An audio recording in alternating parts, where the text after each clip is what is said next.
Olá pessoal, tudo bem? Hoje é domingo, dia 9 de fevereiro de 2020.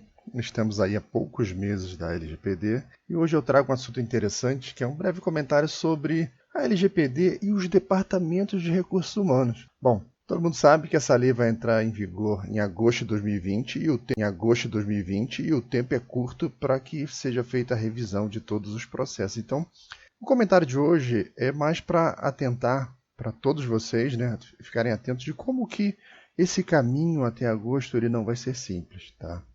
Bom, a LGPD ela regulamenta coleta, fornecimento, o armazenamento e o uso de dados pessoais, né? Quem está acompanhando aqui já sabe, quem está lendo e está dentro do tema já sabe do que a gente está falando, né? Essas normas elas se aplicam a todos, inclusive o poder público, né? Algumas pequenas observações que a gente pode comentar mais para frente sobre quando o poder público está dentro da lei ou não, tá? Bom, somente estão protegidos pela lei os tratamentos realizados no Brasil, tá? Mesmo que quem o faça seja estrangeiro, mas a proteção deve ocorrer no meio físico ou digital. Há uma limitação territorial. Se for feito no Brasil, não importa por quem, tá? Ela está protegida pela lei, tá? Como nós vamos falar hoje de recursos humanos, e mesmo assim de uma coisinha pequena dentre todas as obrigações desse departamento que é importantíssimo, né? Lembrando que a diferença entre departamento de pessoal, o DP, e recursos humanos e o RH, né? DP é como se fosse um birô, ações administrativas e trabalhistas, tá? E recursos humanos ele engloba muito mais do que o DP, do que a parte administrativa. Ele cuida realmente do ser humano ali. Bom, a LGPD ela protege dados pessoais e o RH lida com muitos dados das pessoas. É um setor crítico, né? A lei vai fazer com que os departamentos de RH mudem seus procedimentos, desde a fase pré-contratual até de fato a contratação em si, né? Em um processo de seleção, por exemplo, todos os dados pessoais fornecidos já deverão ser objetos de proteção conforme prevê a lei. Desde o primeiro contato, atenção pessoal de RH, desde o primeiro contato, já existe a necessidade do proprietário do dado estar ciente sobre tudo o que será feito com seus dados pessoais, todas as finalidades. O consentimento do proprietário do dado deve ser expresso, tá? Online ou por escrito, e deverá constar cláusula informando que o consentimento poderá ser revogado a qualquer momento mediante manifestação. Deverão existir meios de manifestação. Pensem nisso. Online ou físico. São novos processos onde você vai ter que ter pessoas e meios receber essa manifestação. Bom, todos os dados entregues eles deverão estar sob sigilo. Os novos contratos de trabalho deverão ser revistos para conter essas cláusulas da lei, tá?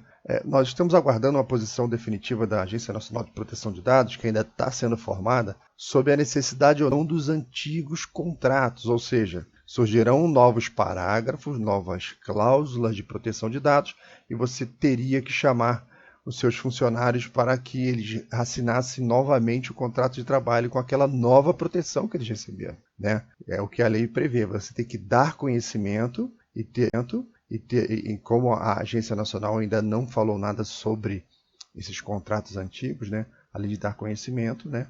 Você informa sobre a possibilidade de revogação de alguns dados, dependendo do que você pegou. Eu vou explicar mais para frente, tá? Bom, a RH também trabalha com muitos contratos de prestação de serviço, e esses não tem jeito, eles vão ter que ser revistos.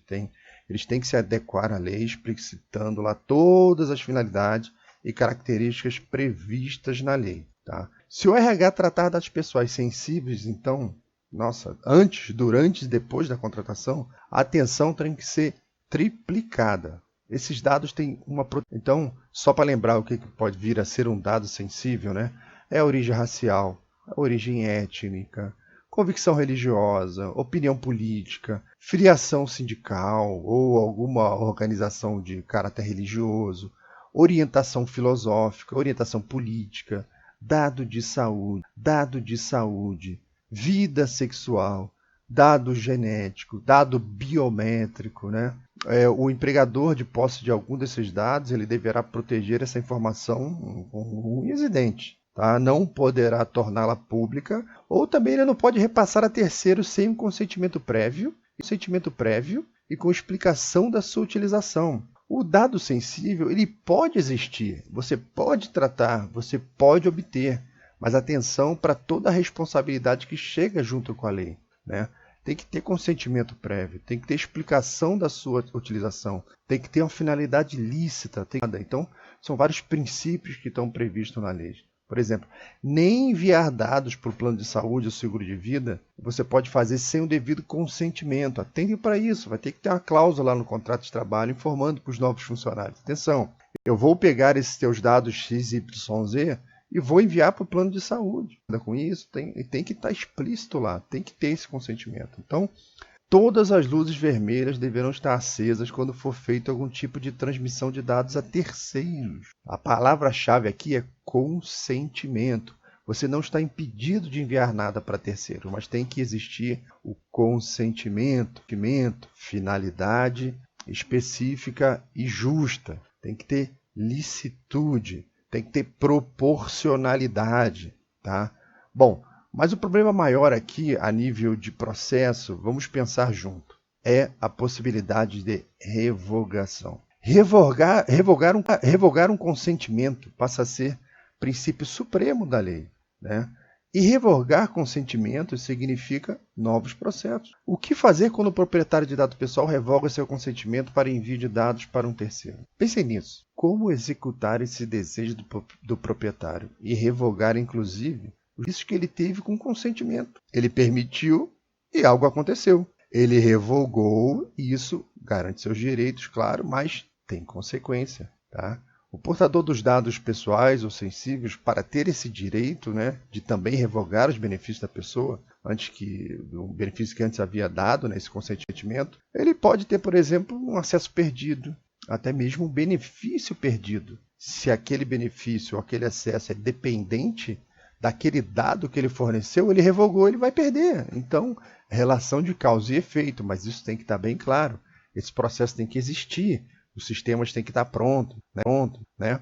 O processo em si, dentro da empresa, mesmo que seja papel, tem que estar tudo pronto, né? Bom, mas tem um detalhe. Quando esse dado sensível ou esse dado pessoal ele for enviado ao governo para cumprir alguma obrigação de legislação que regem as relações do trabalho, hoje a gente está falando de RH aqui, a empresa está dispensada desse consentimento. E claro que se ele dispensou o consentimento, não existe também a possibilidade de revogação de um consentimento que não existiu.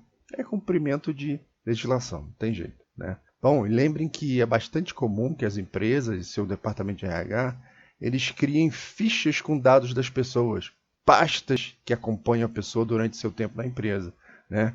E esses dados podem sair da empresa através de processo trabalhista, de uma dispensa, alguma ida ao sindicato, qualquer outro processo que pode acontecer depois, esses dados acabam saindo da empresa, né? Então, é um escritório de advocacia que solicita algum dado para comprar um processo. Então, deverá existir uma proteção para esses dados, mesmo que encontre uma dispensa de permissão, a dispensa de revogação, aquilo continua sendo um dado sensível, um dado pessoal sob a sua guarda, né?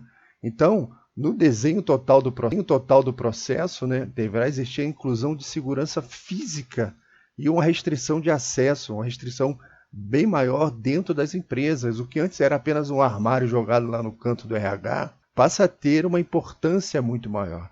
Uma gaveta daquela ali tem informações suficientes para arruinar uma empresa no âmbito da LGPD, das suas restrições, das suas multas, responsabilidade. Bom, a gente está falando de risco, de multas e de publicização, ou seja, seu erro, caso ele aconteça, ele poderá se tornar público e, por vezes, a imagem de uma empresa vale muito mais do que uma multa pesada. Os gestores não estão preocupados com a multa, é a imagem da empresa.